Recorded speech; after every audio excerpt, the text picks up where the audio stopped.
O texto que nós vamos ler inicialmente encontra-se no Evangelho de Lucas, capítulo 7. Lucas, capítulo 7, versículo 6 e 7. Evangelho de Lucas, capítulo 7, versículos 6 e 7.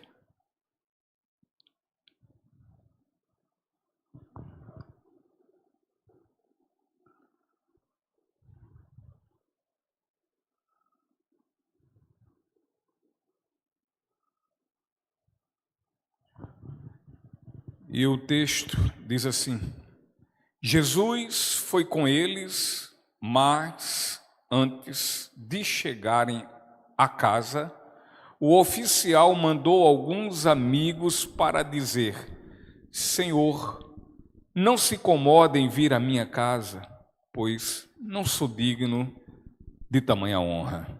Não sou digno sequer de ir ao seu encontro. Basta uma ordem sua e meu servo será curado. Estes versículos do Evangelho, eles fazem parte do relato, no contexto descrito neste Evangelho de Lucas, no contexto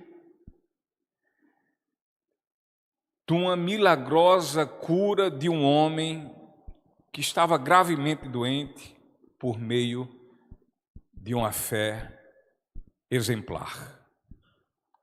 E este homem que estava doente, ele era servo de um centurião, ou seja, ele era servo de um oficial do exército romano. E este centurião, ele vai então até Jesus para suplicar pela cura do seu servo. E nisso ele teve total êxito, porque Jesus teve compaixão tanto do pedido do centurião, quanto também do estado de enfermidade do seu servo. O pastor Warren Wiersbe, ele cita determinada definição da palavra compaixão e ele o faz da seguinte forma. Ele diz: sua dor em meu coração. Queridos, ter, e não somente ter, mas exercitar compaixão, é colocar-se no lugar do outro. Ter e exercitar compaixão é vestir-se do sofrimento alheio. Sentir a dor do outro é compaixão. Se pôr no sofrimento das pessoas, imaginar o sofrimento daquela pessoa, tentar entendê-lo e compreendê-lo, ser solidário a uma pessoa, isto é exercício da compaixão. E quem fez isso de forma mais exemplar, mais sublime e mais maravilhosamente sobre a questão da compaixão foi exatamente nosso Senhor e Salvador Jesus Cristo. Porque verdadeiramente Ele tomou sobre si as nossas enfermidades e as nossas dores, Ele levou sobre si. Num tribunal humano, via de regra, a justiça, ela vai olhar, ela vai observar muito mais os méritos da questão que está em discussão. Quem tem razão, quem merece, e por assim vai. Enquanto a compaixão, ela vai levar unicamente em conta a necessidade, a precisão. Não se A ou se B merece, mas se necessita, que está precisando de uma mão estendida. Não se errou, mas que precisa de uma mão que o levante do seu estado de abatimento, da sua queda. Não é aquela história de dizer, está assim porque merece. Não, compaixão não olha para isso. Evidentemente que também exercer compaixão não quer dizer ser conivente com o erro.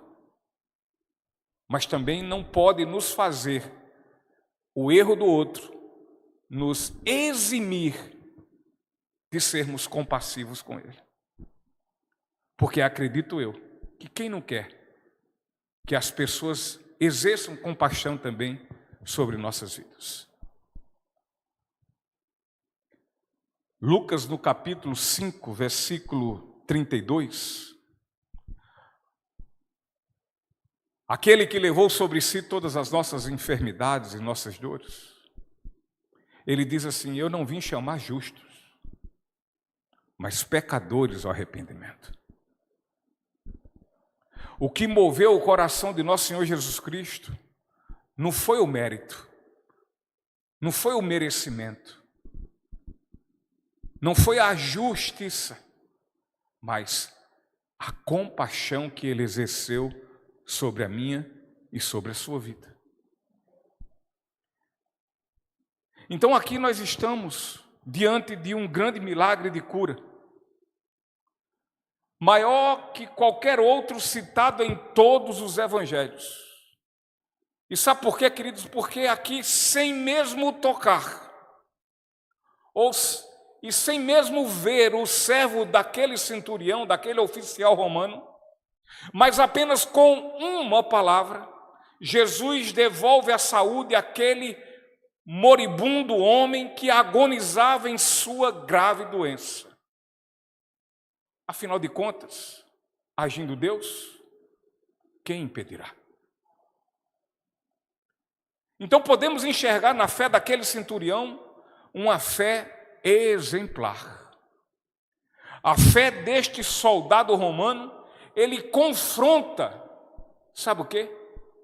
A minha e a nossa pouca fé. Confronta a todos nós.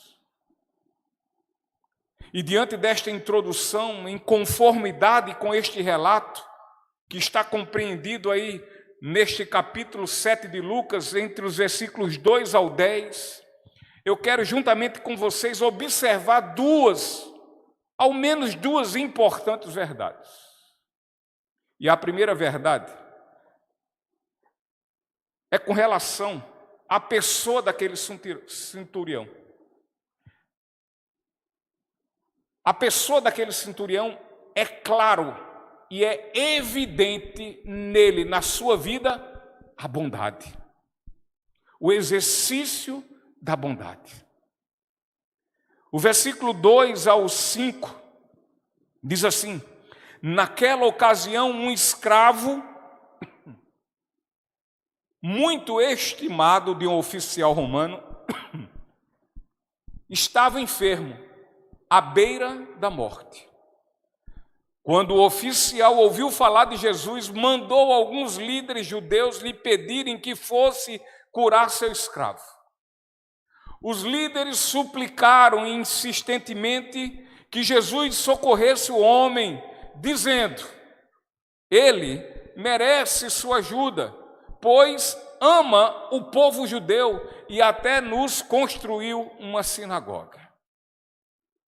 Então Jesus havia entrado em Cafarnaum, e logo ele encontra-se cercado pelos líderes religiosos judeus, por anciãos judeus, e estes vieram a ele pedir-lhe um favor pela vida do servo de um centurião romano, a quem estes homens, esses judeus, muito estimavam. E eles vão se referindo ao centurião romano, falando a Jesus de suas atitudes de bondade para com eles, que eram, inclusive, judeus. E ainda sendo judeus, ele chegou ao ponto de lhes construir uma sinagoga, ou seja, um templo. Mas, além de todas as coisas boas relatadas pelos líderes judeus, que expressam ali a bondade do centurião a Jesus Cristo, tem o fato que este homem tinha um servo, o qual estava seriamente enfermo, com sua condição física deveras debilitada. Ele estava estático e paralítico sobre sua cama, em um profundo sofrimento, como é relatado também no Evangelho de Mateus sobre esta pessoa, lá no capítulo 8, versículo 6. Queridos, o caráter benevolente do centurião é de plano percebido pelo tratamento que ele dispensa ao seu servo, ao seu escravo. Afinal, aquele homem ele não poupou esforço em lutar pelo restabelecimento da saúde do seu servo. A sua súplica a Jesus retrata então ali a sua grande estima, o seu profundo carinho e amor pelo seu servo. E o centurião, ainda que não conhecendo os preceitos cristãos, contudo, ele testemunhava através da sua própria vida como se os conhecesse.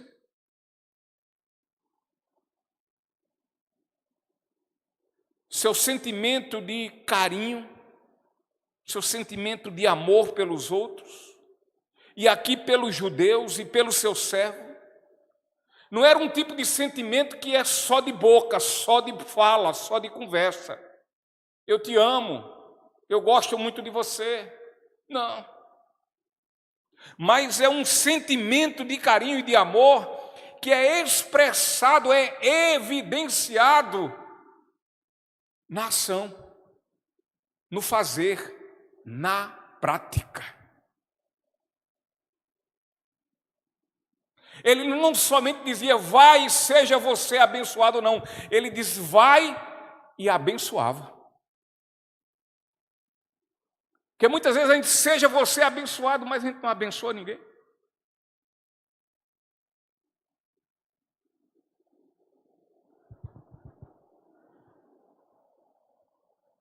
E quanto a isso, quanto a essa prova na vida desse homem,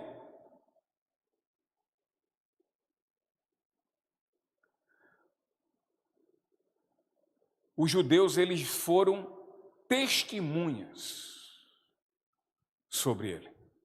O versículo 5 ele diz, pois amo o povo judeu, e até nos construiu uma sinagoga. Então podemos ficar um tanto intrigados pelo fato de como um soldado romano, um pagão, como pode este demonstrar um caráter tão bondoso?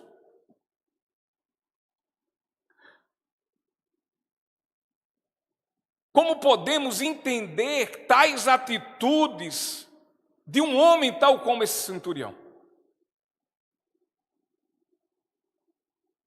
Muito provavelmente, a graça do Senhor havia lhe alcançado. Ele tinha uma relação estreita com líderes judeus. Portanto, ainda que tendo uma informação um tanto distorcida do Antigo Testamento, contudo, queridos, a graça do Senhor manifestou em sua vida, fazendo com que tivesse um novo e transformado coração. E algo que vai nos asseverar isso, vai afirmar isso, deve-se pelo fato de que o servo, ele estava demasiadamente doente, ele estava sem esperanças de cura, Contudo, o que enxergamos é que o centurião busca a Jesus, ciente que só no Senhor havia esperança para aquele seu servo mortalmente adoecido. Ele sabe quem na verdade é nosso Senhor Jesus Cristo, e isso então o influenciou, isto mexeu, transformou o seu caráter num caráter benevolente, que age com bondade, que se compadece pelas vidas. O exemplo deste centurião em seu testemunho de bondade nos faz refletir sobre alguns questionamentos. Preste bem atenção. Assim como o centurião romano, nós temos tratado com bondade todos aqueles com quem nos relacionamos. Os nossos olhos estão abertos para ver os necessitados que vivem ao nosso redor, ou nós fechamos os nossos olhos de forma proposital, a fim de agirmos de forma omissa, tal como agiu assim o sacerdote e o levita na parábola do bom samaritano. Nossas mãos, elas estão estendidas para socorrer ou encolhidas miseravelmente. Há disposição em nós para amar em nossos corações.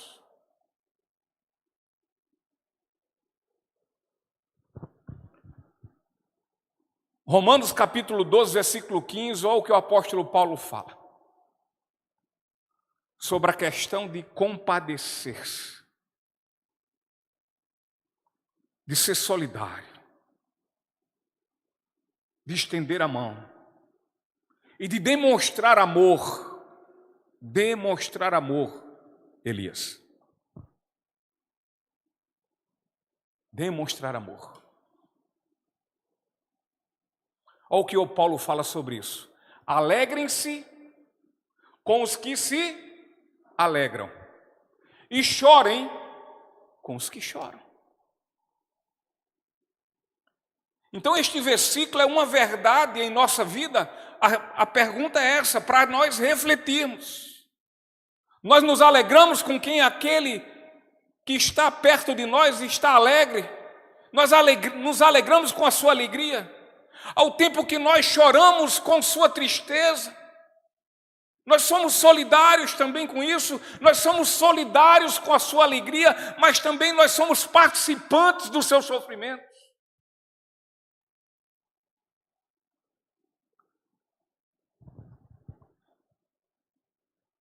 Porque não há outra maneira, meus irmãos, de apresentarmos o cristianismo às pessoas como um excelente estilo de vida a se viver, se não por atitudes de bondade. A gente fala muito, Deus é bom, Jesus é bom, e nós como discípulos seguimos o seu exemplo de bondade, de altruísmo.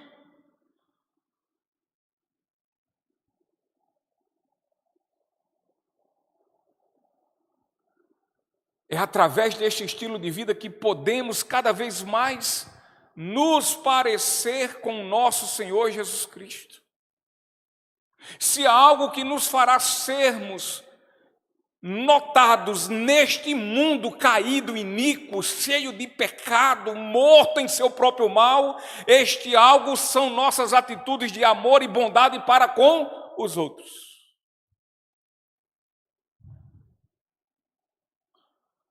Portanto, uma verdade vista aqui, neste texto, é quanto à evidência da bondade na vida daquele homem, daquele centurião. A segunda verdade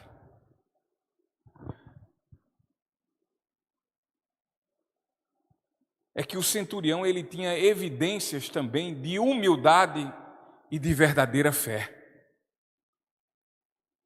O versículo 6 ao 10 vai dizer: Jesus foi com eles, mas antes de chegarem à casa, o oficial mandou alguns amigos para dizer: Senhor, não se incomode em vir à minha casa, pois não sou digno de tamanha honra. Não sou digno sequer de ir ao seu encontro. Basta uma ordem sua e meu servo será curado.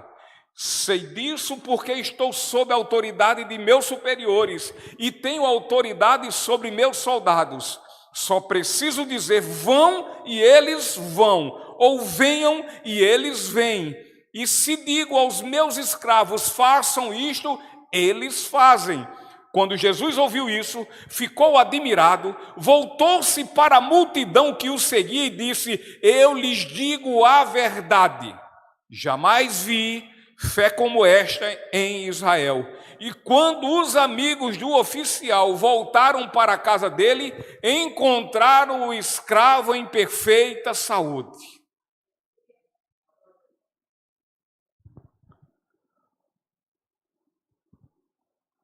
O sentimento de orgulho, de presunção, de arrogância na vida de uma pessoa é um sentimento terrível, perverso e maléfico.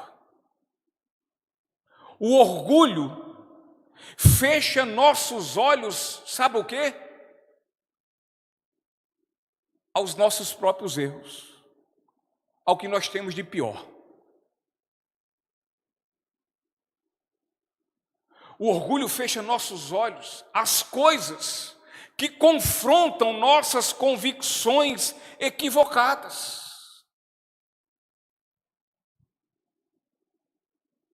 E por isso, nos impede de refletir, nos impede de muitas vezes ponderar e mudar de rota, mudar de ideia, mudar de atitude, mudar de fala, mudar de pensamento, mudar o curso, mudar o caminho.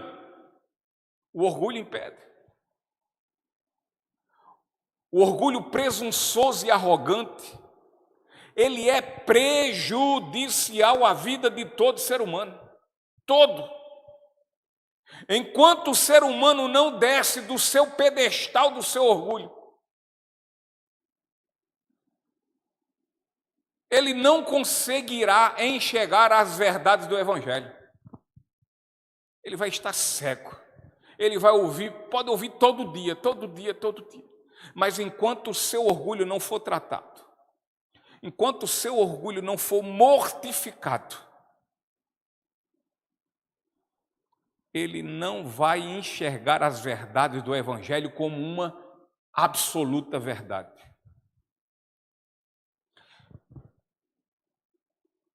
Jesus, no seu Sermão do Monte, logo no início, em Mateus 5, versículo 5, ele diz: felizes ou bem-aventurados, abençoados, os humildes, pois herdarão a terra. O princípio do acerto é reconhecer que está errado. Isso é até a lógica. Se eu estou errado, continuo errando, eu não vou acertar nunca. Se eu sigo num caminho que o caminho está errado, eu vou andar perdido.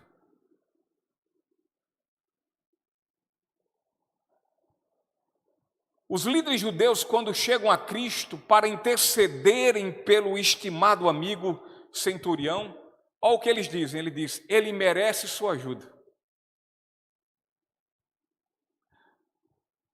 O pedido feito e de plano afirmado a Jesus pelos judeus, que Jesus viesse a deferi-lo, a aceitá-lo, a acatá-lo,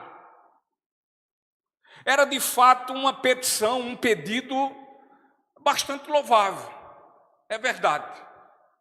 Contudo, há um sinal neste pedido que vai exatamente configurar e fundamentar a doutrina meritória, ou seja, a doutrina do merecimento. Se eu mereço, eu recebo.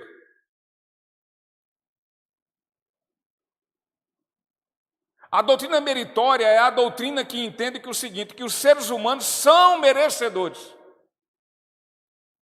do favor divino mediante o quê? O que fazem, mediante suas obras.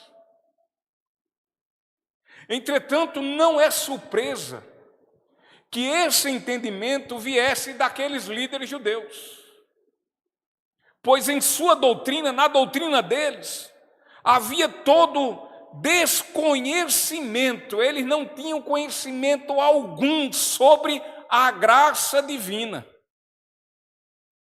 E a doutrina da graça, ela é bem diferente, ela afirma que graça é graça. Ou seja, que não pagamos por ela, visto que ela é graça. Nós não recebemos por merecimentos de obras que nós venhamos fazer, porque é graça. Mas nós as fazemos, as obras, as boas obras, por termos recebido a graça, sem qualquer merecimento. É porque fomos agraciados que agora vivemos para a prática das boas obras. Como diz lá, em Efésios 2, 8, 9 e 10. E Jesus, sem colocar qualquer empecilho, ele segue com os judeus para a casa do centurião. O centurião, ao tomar conhecimento que Jesus caminhava já próximo de chegar à sua casa, compreendendo o que estava acontecendo, ele encheu-se de profundo sentimento de indignidade. E a indignidade era com ele mesmo. Ele sentiu ele teve o sentimento de entender que não era digno de estar na presença de Jesus.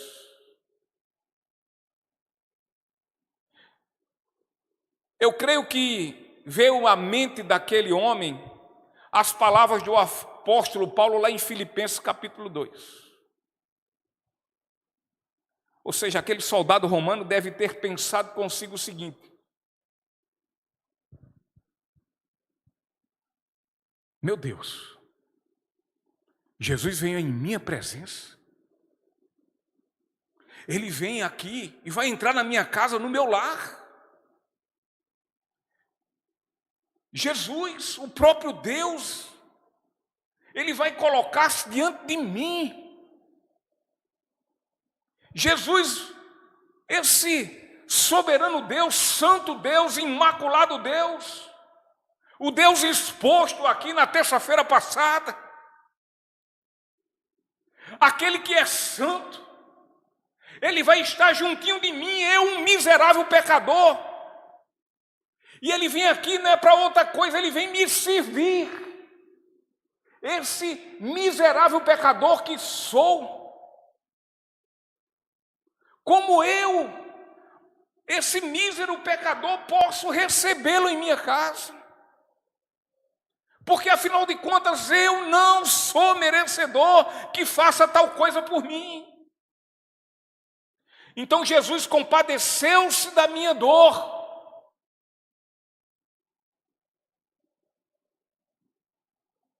Ele que é Deus, realmente colocou-se em meu lugar para sofrer o meu sofrimento, para sentir a dor da minha dor. Os líderes judeus disseram: ele merece sua ajuda. Mas o centurião, ele retrucou isso e disse: Senhor, não se incomode em vir à minha casa, pois não sou digno de tamanha honra. Este centurião tem um entendimento absoluto de quão insignificante ele é diante de Jesus.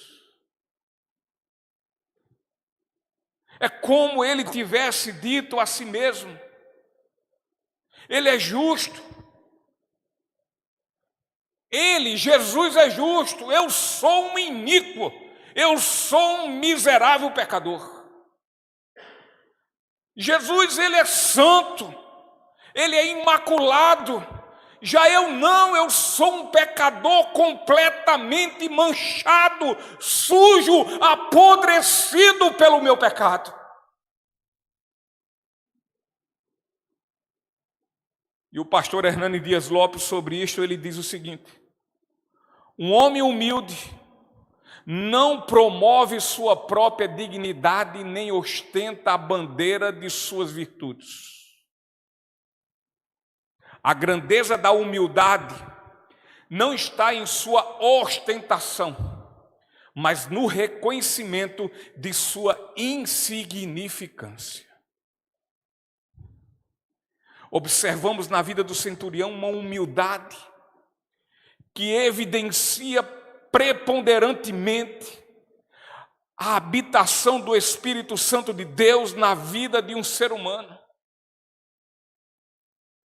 Afinal, uma das obras que o Espírito Santo realiza na vida do ser humano é fazer-nos convictos de quanto somos pecadores, revelando-nos claramente quão corruptos e depravados somos, e dessa forma quebra então nossa altivez, quebra o nosso orgulho, quebra a nossa presunção e nos leva à humildade, e humildade de coração, ou seja, de verdade e não de mentira.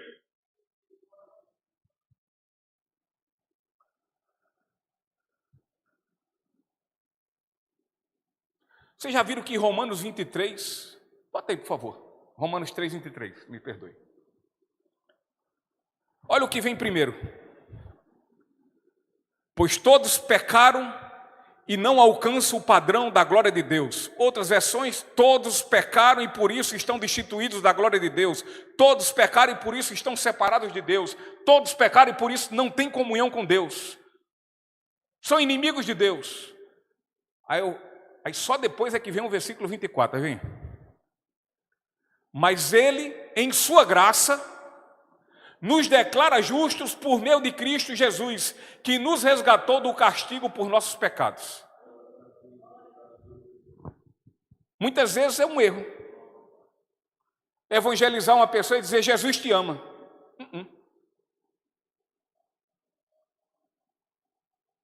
Você é um pecador. Eu sou um pecador. Nós não somos dignos de Cristo. Nós não somos dignos dele habitar em nós. Nós não somos dignos da sua oferta de amor na cruz, porque somos pecadores. Nós somos inimigos de Deus. Nós afrontamos Deus com nossa vida, com nossa forma de ser.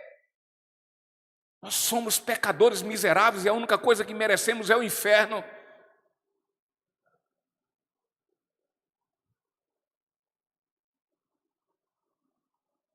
Esperamos que o Espírito Santo de Deus confronte aquele homem e aquela pessoa diga assim: e agora?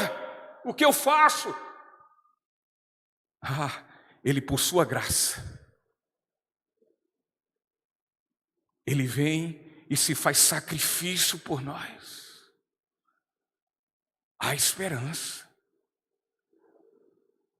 Mas para poder eu entender que há esperança para mim, eu tenho que entender por que eu preciso dessa esperança. Porque se eu um dia não me entender na minha mente que eu sou esse miserável pecador, eu nunca vou conseguir olhar para Jesus com esse amor que muitas vezes eu falo de boca, mas nas minhas atitudes é zero. É como se eu ainda fosse aquele pecador que afronto ele e que vivo distante dele.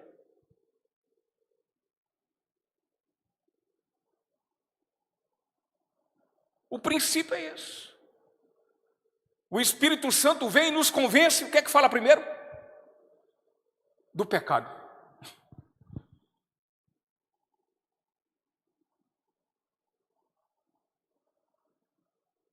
Não vem assim dizendo assim: ó, o Espírito Santo vem primeiro e diz assim: Jesus vai lhe salvar. Não, primeiro eu sou um pecador. E agora? eu preciso ser justificado. Jesus é a justiça. Ele é que vai me justificar dos meus pecados e vai me livrar do quê? Do juízo de Deus.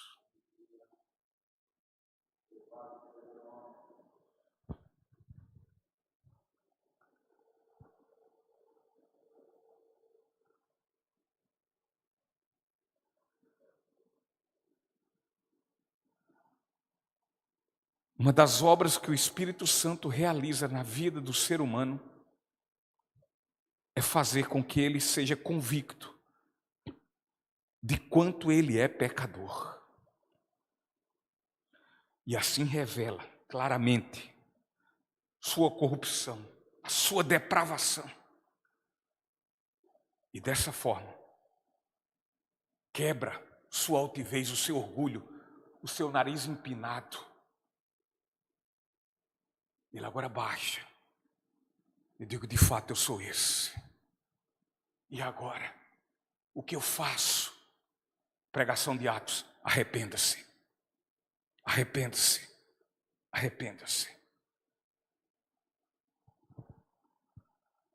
No Evangelho de Lucas, no capítulo 14, versículo 11, o texto diz, pois os que se exaltam serão humilhados, e os que se humilham serão exaltados. Os soberbos, os orgulhosos encontram oposição de Deus sobre suas vidas. Entretanto, os humildes, o Senhor concede-lhes graça. Vamos lembrar disso, que não é só afeminados, mentirosos, covardes, os que praticam imoralidade sexual, que não herdam o reino de Deus. Mas em especial, e acima disso, são os soberbos e os orgulhosos. Esses vão encontrar a oposição de Deus, porque por serem soberbos e orgulhosos não reconhecem quem são. Indignos da sua presença.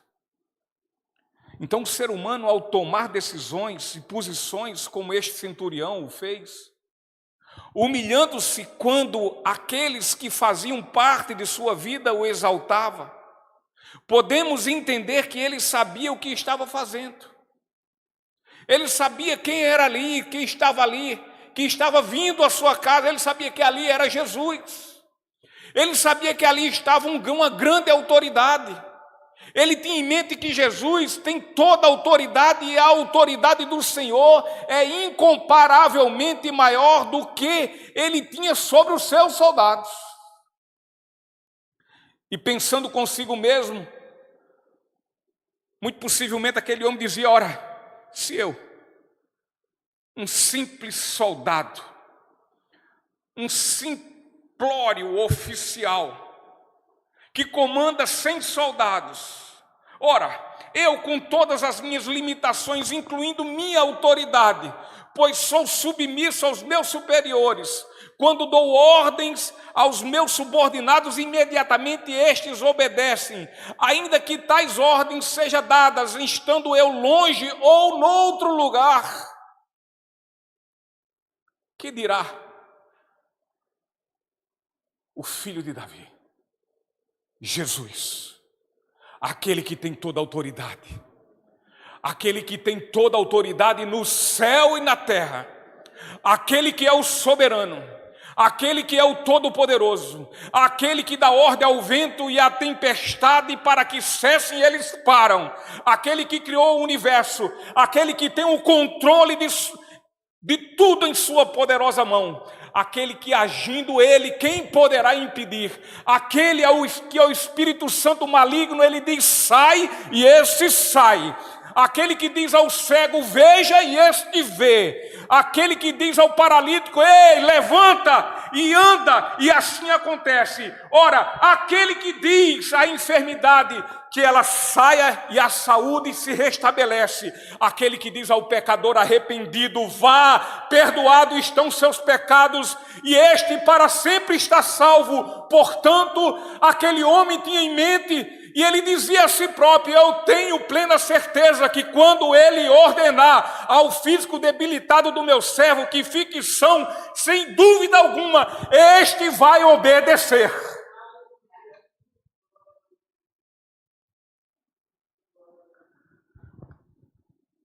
Nós vemos neste centurião um grande e sublime exemplo de fé ao pedir ao Senhor.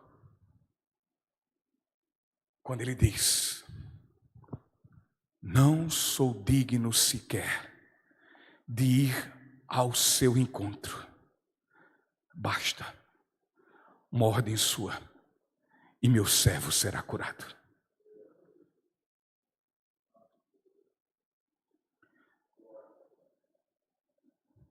Aqui ele sabia que não valia a sua patente militar. Aqui ele sabia que não valia a sua influência em meio aos judeus, aos sacerdotes, aos anciãos. Aqui ele sabia que nada disso iria prevalecer. Aqui ele sabia que não era o seu dinheiro, que não eram as suas posses, que não era o seu agir, mas era o agir do Deus soberano, Jesus o Cristo. Ele sabia que não era ele que ia adentrar no corpo daquele servo e ia curá-lo, mas era aquele que tem todo o acesso à vida das pessoas. Eu vou fazer isso, aí só assim vai acontecer isso, aquele milagre vai acontecer, vai haver restauração no casamento dos meus pais, das minhas filhas, dos meus irmãos, no meu não, Jesus é que restaura. O meu filho, a minha filha não quer saber de Jesus, não quer. Eu vou fazer isso, vou fazer aquilo, vou dar dinheiro, vou dar carro, vou dar isso, vou ser esse paizão bonzão. Não é isso, seja um pai bonzão. Só não seja um pai incrédulo. E acredite que quem pode fazer infinitamente mais do que pensamos ou imaginamos é Jesus o Cristo, o Filho de Deus. No mais, você só vai se decepcionar consigo mesmo. Eu fiz isso, não deu certo, eu fiz aquilo, não deu certo. Não é você, não sou eu, é Cristo que tem que fazer.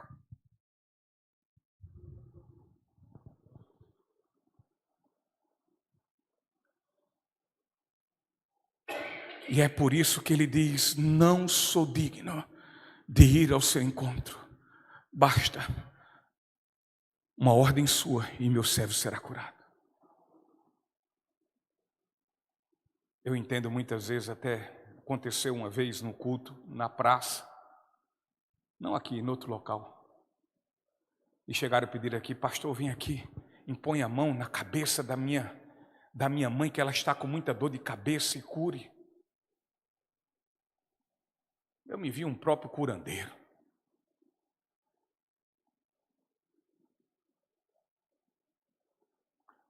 Pastor, vá até lá e ore por ela.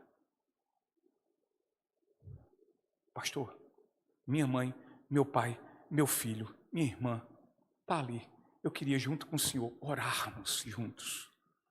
Pastor não tem poder, é um pobre, miserável pecador. A oração de um pastor não é melhor do que a de vocês. Não é. Não tem oração poderosa. Tem um Deus poderoso que escuta as nossas orações e age segundo sua soberana vontade, segundo os seus decretos, segundo os seus propósitos.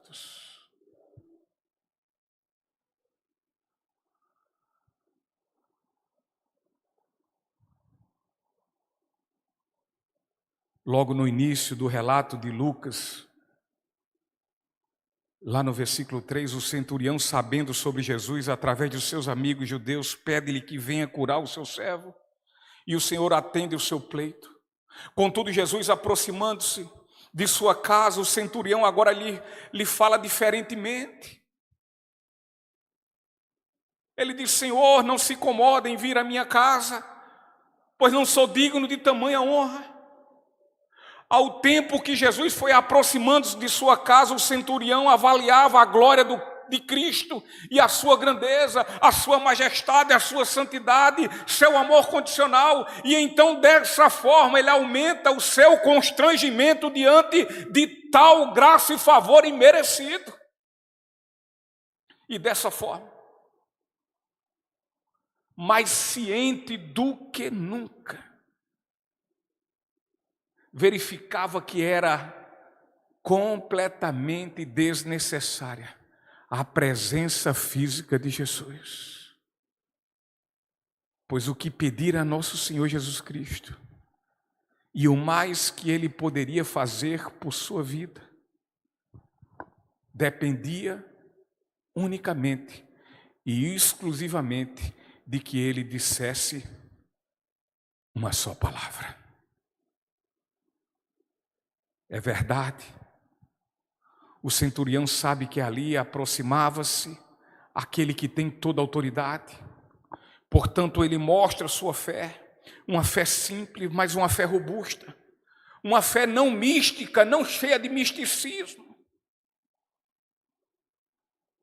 mas uma fé sem exigências de provas, uma fé sem exigências de sinais. Aquele centurião não é um Tomé da vida, que precisava ver para crer, mas aquele centurião era um homem que tinha uma fé salvífica, que ele já cria, e por assim crer, ele via. Em todo o seu ministério terreno. Tal fé como a do centurião era algo difícil de ver. A conversa lá antes era: você é quem diz ser, você de fato é o Messias? Então, ei, nos dá um sinal do céu. Era dessa forma que os fariseus agiam.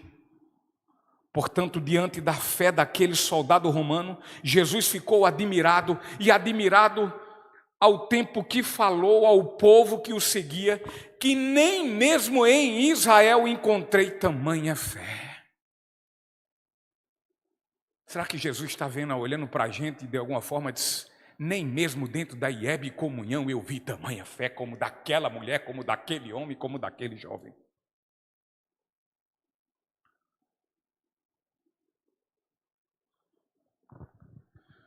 Porque, queridos, afinal, o povo de Israel teve todos os motivos para ser o mais crédulo de todos. Todas as profecias foram cumpridas. A fé evidenciada por um centurião foi imensuravelmente maior do que a daqueles judeus. E as dos judeus. Assim como a fé do centurião deve ser a fé de todos aqueles que consideram-se eleitos e salvos por Deus. Nós somos salvos por Deus, nós somos eleitos por Deus. A nossa fé tem que ser semelhante a desse homem. Aqueles que têm convicção de sua salvação, não contemplam com seus olhos humanos o livro da vida. Não enxergam presencialmente nosso Senhor e Salvador Jesus Cristo sentado à direita de Deus, intercedendo por eles. Não veem ainda Deus face a face, ainda não estamos vendo face a face. Entretanto, pela fé, vivem as promessas do Senhor. Nenhum dos que creram em Cristo Jesus receberam o que havia sido prometido, entretanto, pela fé já receberam. Olha lá em Hebreus, a relação dos heróis da fé.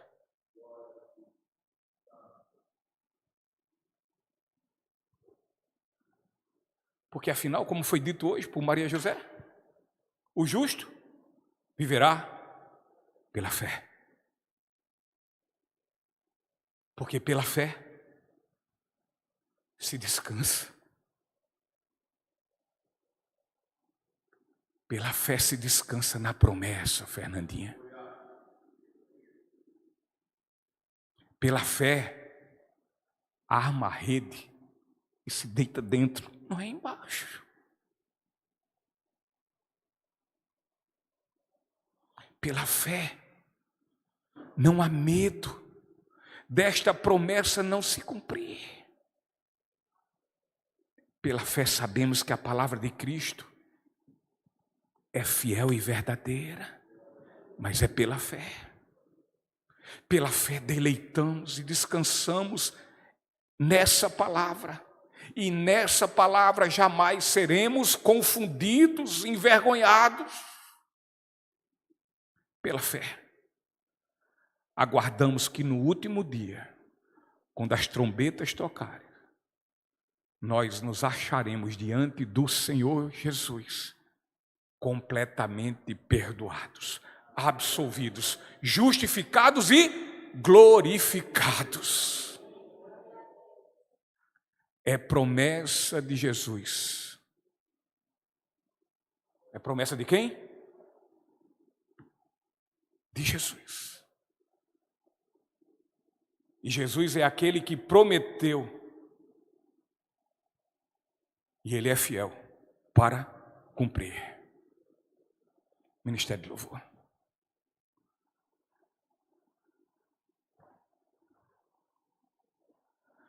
Não é mesmo nada estranho vermos Jesus admirado com a fé daquele gentílico, pagão centurião romano. Pois em toda Israel, ninguém havia declarado uma fé como aquele homem.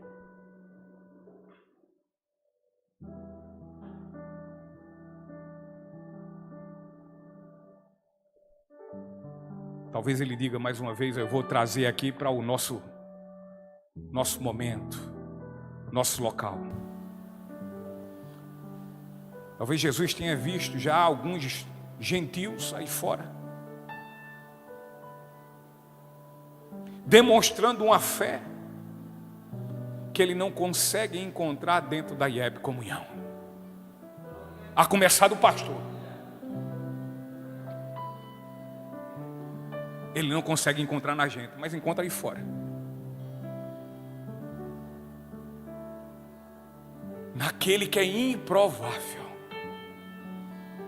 que possa ter essa fé.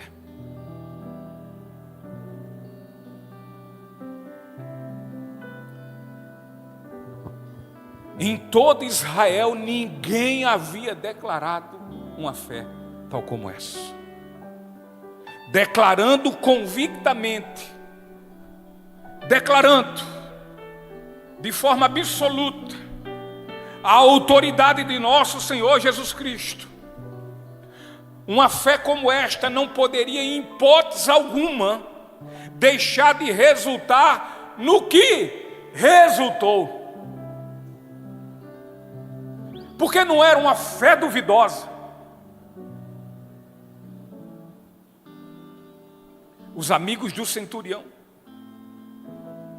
quando retornaram à sua casa, verificaram lá um grande milagre. O servo estava completamente curado.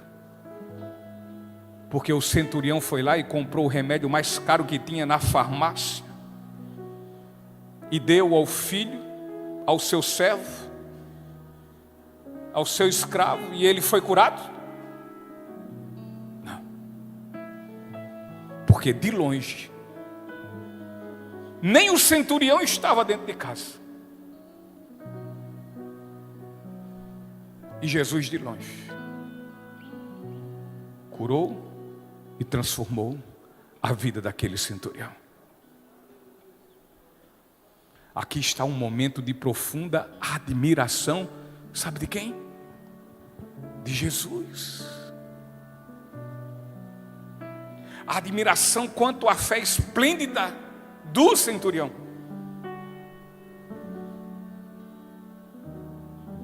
Mas noutro momento Jesus admirou-se da profunda falta de fé de quem?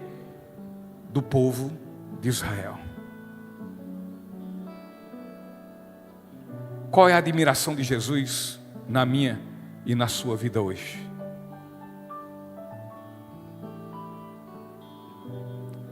É a minha? É a sua? Grande fé? Ou é a minha e a sua profunda incredulidade? Em que é que Jesus está se admirando? Na nossa grande fé ou na nossa grande incredulidade? Amém? Vamos ficar em pé e vamos louvar ao Senhor nosso Deus.